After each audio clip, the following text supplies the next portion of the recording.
Good morning, students. This is your English teacher Rahul Soni, and today in this video lecture we are going to start a new poem that is A Legend of the Northland. This is the title of the poem. But before to start, I would like to say that I have seen some problems regarding your studies. The thing is that you all are not doing your best in your studies because you were so excited at the beginning when we started online classes. A ninth class was giving very good response, and I was quite happy with your output. But now it comes to a level of 75%. It means only 75% students are paying their best, rest of them are not taking study seriously.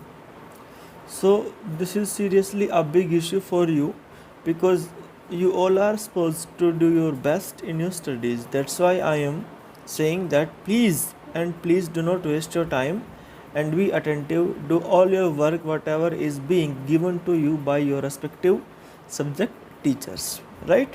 So this was a humble request from my side. Now let's come to the poem that is A legend of the Northland. ये नाम है poem का. Legend का मतलब होता है कथा और नॉर्थलैंड जगह का नाम है, right. So before to start you must come to know about the central idea, the theme of the poem that the poet wants to convey with the help of this poem. The theme is that we should not be selfish. हमें कभी भी स्वार्थी नहीं होना चाहिए. And we always help others who is in need. और जो आदमी मुसीबत में है, जिसे हेल्प की आवश्यकता है, हमेशा हमें उस इंसान की हेल्प करना चाहिए. ये तो है इस पोएम का सेंट्रल आइडिया. समझ में आ गया. अब पोएम स्टार्ट करने से पहले एक छोटी सी रिक्वेस्ट और है आप लोगों से. वो ये है कि प्यारे बच्चों, आप सभी जानते हो कि आजकल आपके कमेंट्स वीडियोस देखने के बाद आते हैं तो मुझे अच्छा लगता है. मुझे ये लगता है कि हाँ, सभी बच्चे देख रहे हैं. तो देखो, ये 10-12 मिनट की वीडियो होती है क्योंकि बहुत बड़ी भी नहीं होती. वैसे क्लासेस में अगर आप बैठते हैं तो एक पीरियड आपका ऑलमोस्ट 40 मिनट्स का होता है, लेकिन यहाँ तो आपको सिर्फ 10 मिनट देने पड़ रहे हैं. तो मेरी रिक्वेस्ट है आप सभी से, एक वीडियो को, एक लेक्चर को, मैं अपने की बात कर रहा हूँ, आप 2 बार देखें. 2 बार देखने से आपको अच्छा समझ में आएगा. मुझे खुशी होगी कि आपने 2 बार देखा है. समझ में आ गया. और सभी बच्चे जो है ध्यान से देखें. कोई डाउट हो तो मुझसे फ़ोन करके आप पूछ सकते हैं, मैसेज छोड़ सकते हैं व्हाट्सएप पे. I am always available for you just to help you because I know what responsibilities do I have for you, right. अब now you must come to know what your responsibility is towards your parents as well as towards your bright future. So now we must start the poem. चलिए poem में लेके चल रहे हैं आपको. So this is our poem, A Legend of the Northland. Legend means कथा, कहानी. This poem narrates the legend of an old lady. एक बूढ़ी औरत की ये कहानी है. Who angered Saint Peter, जिसने सेंट पीटर को गुस्सा दिला दिया था. एंगर्ड का मतलब होता है गुस्सा हो जाना. बिकॉज ऑफ हर ग्रिड, अपने लालचीपन की वजह से, राइट. सेंट पीटर को हम यहाँ पे भगवान कह सकते हैं, साधु महात्मा कह सकते हैं, ठीक है ना. Okay, so now let's start the first stanza. Away away in the northland where the hours of the day are few and the nights are so long in winter that they could not sleep them through. दूर दूर Northland की ये बात है जहाँ पर दिन बहुत छोटे होते हैं, दिन के घंटे कम होते हैं और रात इतनी लंबी होती है कि वे लोग, वहाँ पर रहने वाले लोग, पूरी रात सो भी नहीं सकते. Okay. Second, where they harness the swift reindeer to the sledges when it snows. जहाँ पर जब बर्फ़ गिरती है, व्हेन इट स्नोज, जब स्नोफॉल होता है, तो वहाँ के लोग बारहसिंगा नाम का एक जानवर होता है. रेनडियर का मतलब क्या होता है? बारहसिंगा. उस बारहसिंगा को, जो बहुत तेज़ दौड़ता है, उसको वो अपनी गाड़ियों से सजा लेते हैं. स्लेजेस का मतलब होता है बर्फ़ गाड़ी, जिसको बारहसिंगा खींचता है वो, ठीक है. 2 पहिए की गाड़ी होती है.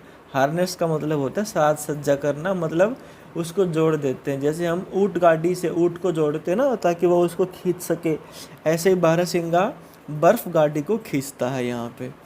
And the children look like bears cub in their funny फरी क्लॉथ्स, और बच्चे जो है वो भालू के बच्चे जैसे लगते हैं कब, जब वो रंग बिरंगे फनी रोएदार कपड़े पहनते हैं। फ़नी का मतलब होता है, मतलब वैसे तो फ़नी का मतलब तो मजाकिया होता है, लेकिन अच्छे और रोएदार, फरी का मतलब क्या होता है, रोएदार गर्म कपड़े पहनते हैं। तो next, they tell them a curious story, वे उन्हें एक बहुत ही, क्यूरियस का मतलब होता है जिज्ञासु कर देने वाली कहानी सुनाते हैं।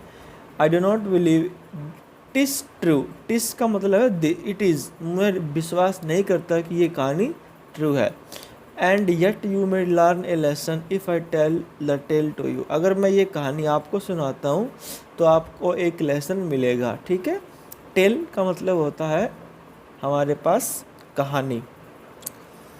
तो अब वो कहानी हम स्टार्ट करेंगे यहाँ से, ठीक है। देखिए, once when the good Saint Peter, जब गुड सेंट पीटर, अच्छे सेंट का मतलब महात्मा होता है, पीटर नाम है, lived in the world below, जब वो धरती पर रहते थे, एंड वॉकड अबाउट इट, और इसके चारों तरफ धरती पर वो घूमते रहते थे, प्रीचिंग, धर्म का उपदेश देते हुए।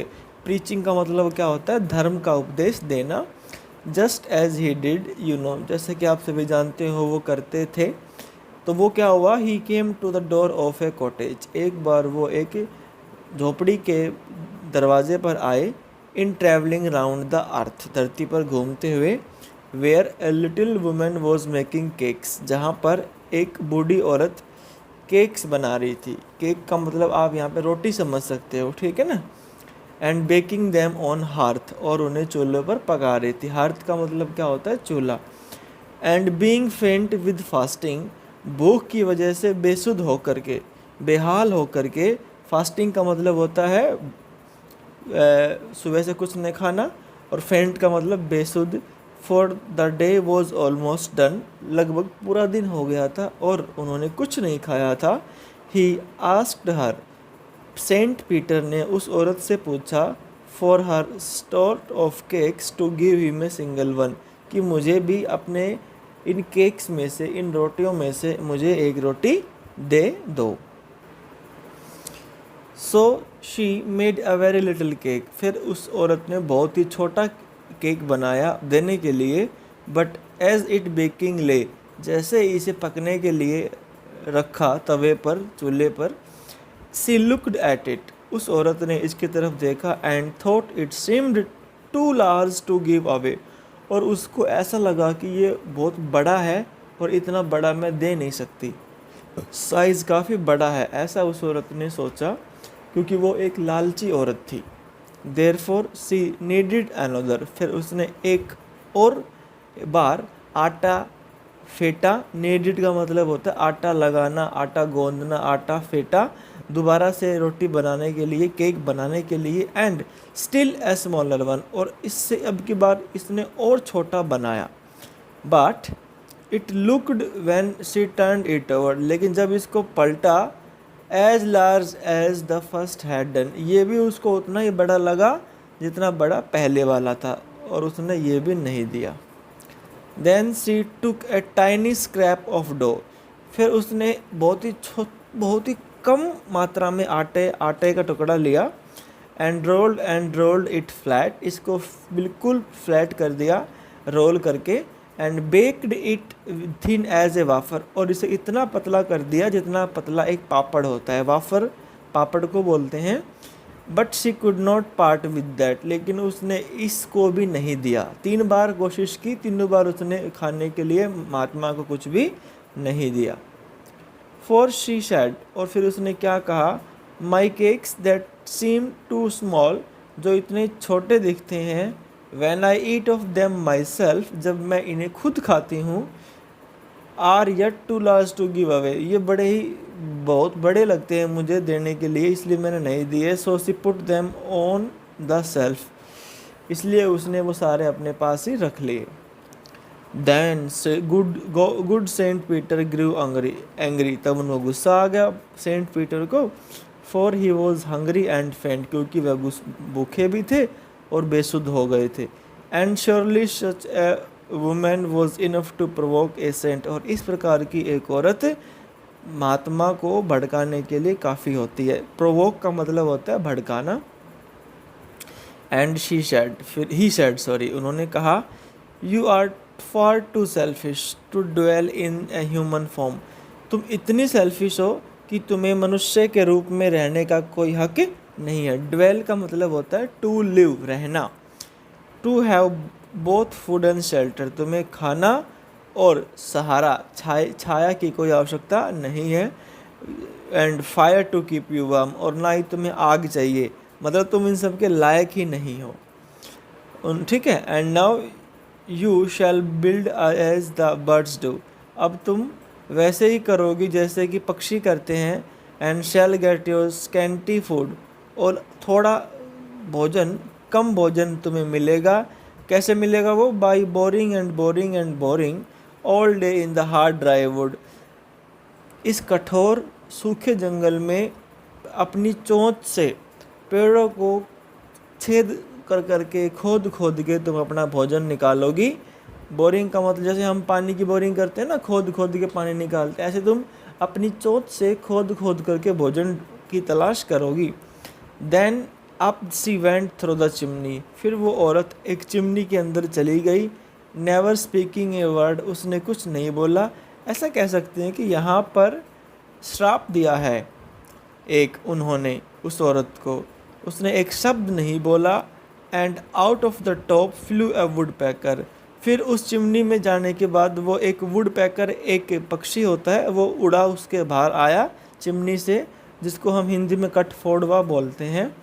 For she was change to a bird, क्योंकि अब वो एक पक्षी बन चुकी थी। कहने का मतलब ये है कि सेंट पीटर ने उस औरत को एक पक्षी बना दिया है जो कठफोड़ा है। अब वह अपनी चोंच से बोरिंग कर करके अपना भोजन तलाश करेगा। आगे देखिए अब क्या होता है। She had a scarlet cap on her head, उसके हेड के ऊपर एक लाल रंग की कैप है। स्कारलेट का होता है red in colour. And that was left the same, और बस वही बची हुई थी। But all the rest of her clothes were burned, उसके सारे कपड़े जल गए थे। Black as a coal in the flame, कोयले की तरह वो काले हो गए थे लपटों में। And every country school boy, हर कंट्री का एक स्कूल जाने वाला बच्चा, had seen her in the wood, उस कठफोड़े को देख चुका है जंगल में। Where she lives in the trees, जहाँ पर वो पेड़ों में रहती है। टिल दिस वेरी डे, आज तक। Boring and boring for food, और जो है खाना जो है खोदती है। अब देखिए फोइबे कैरी पोएट है हमारे, और ये जो पोएम हमने पढ़ी है ये एक बैलेड है। पोएम की कुछ टाइप्स होती हैं, उनमें से एक टाइप्स हमारे पास बैलेड है। Ballad is a song narrating a story in short stanza, एक कहानी को कविता बना करके गीत की तरह सुनाना, उसको हम क्या कहते हैं? बैलेड कहते हैं। ठीक है। ये they are a kind of folk song which started very earlier in every culture. So here our poem is finished, and now you will read this poem, and if you have any problem you can call me or give me message on WhatsApp. Thank you students, have a good day.